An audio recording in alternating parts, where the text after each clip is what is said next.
Hi Lucy, Dale, Gatefold 33 here with another video, another finds video. Sorry, I keep saying I'm going to do something a bit more exciting than finds, but I keep coming back with finds.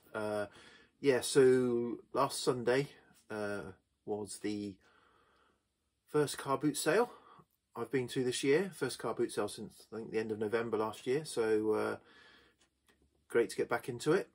It wasn't the one that I've been going to kind of most of last year. It was a different one because that doesn't start to the end of March. But anyway, a boot sale is a boot sale. The opportunities are the opportunities. So yeah, so up early, down there for 7, and yeah, because it was the first of the year, I made a rookie error. Wrong glasses. So it was a bit of a kind of grey overcast day. And I went down with these glasses on, which ones that are react to light and darken in the daylight. So yeah, so I found a guy I've bought from before had a box of records he said were kind of new out. I was going through it and there was quite a lot of interesting stuff in there. But as I said, I was looking at the records thinking, I can't really tell if this is scratched particularly or not. So I bought quite a few records. Got back and yeah, some of them unfortunately were fails, which was a bit disappointing. So yeah, so obviously good to get that out of my system on the first one, and I'll kind of rectify it for this Sunday coming. So yeah, but I found a few, half a dozen or so, 7 or 8 albums and a couple well, single and EP. So yeah, it wasn't bad for a normally the first kind of month of the boot sale season is incredibly slow, but this was actually pretty good. So just to kind of, I'll show you one of the fails. So yeah, so was really happy to find this in the box. Music from Big Pink by the band. This is an original 1968 stereo copy. But yeah, unfortunately, it's quite crackly, and it's got one of those really annoying scratches that go kind of with the grooves and over the groove, so that when the needle hits it, it really causes loud ticks or skips. So yeah, so it's kind of not good enough to really enjoy. But you know, the records, so the albums I'm showing here probably worked out about just around £2 each. So to be honest, for £2 I'm quite happy to pick this up just for the cover. But yeah, shame, it's a shame. And there were a few, some quite nice ones, well, some okay ones that were say slightly disappointingly when I got home and looked at them under an actual light, I realised, yeah, that they're a bit below par. So anyway, on with a few that I haven't played. These ones here, I've play tested them where they look like they might have a few marks on. So these ones look like they're okay. So yeah, so first up is John Cale's Slow Dazzle. So I picked up Paris 1919 last year, and that was my first John Cale album. I think this is a couple after that, 1974. Cover's a bit knackered, but the record looks pretty clean. It's on the Pink Rim Island, so yeah, looking forward to seeing what that sounds like, or hearing what that sounds like. As I said, I've only got one John Cale album at the moment. So pick this up as well. So this is Ramsey Lewis, Solar Wind, again 1974, and it's on the CBS label, and got a bit of a Brucey bonus with this. There were 2 discs in the sleeve. The other one was Sun Goddess, which I remember John 6-inch Pianist did a video on Ramsey Lewis releases, and he recommended that one as one of the kind of better releases. That's also a 74 press. So I've got the record. I did hunt through the boxes and to see if I could find, there was a cover elsewhere, but I couldn't find one. So I've got a bonus record of Sun Goddess, but not the cover, unfortunately. So but anyway, nice to get that. My first Michael Chapman record, deal gone down. So I know Rob Ison is a big fan of Michael Chapman. So I don't know if where this sits in the Michael Chapman discography in terms of any good. It's a 1974. Obviously, this box must have had a lot of records from 74. It's on the Deerham label.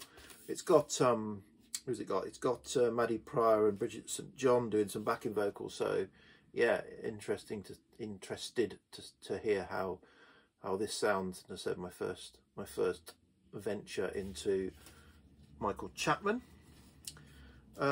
This was quite nice to find.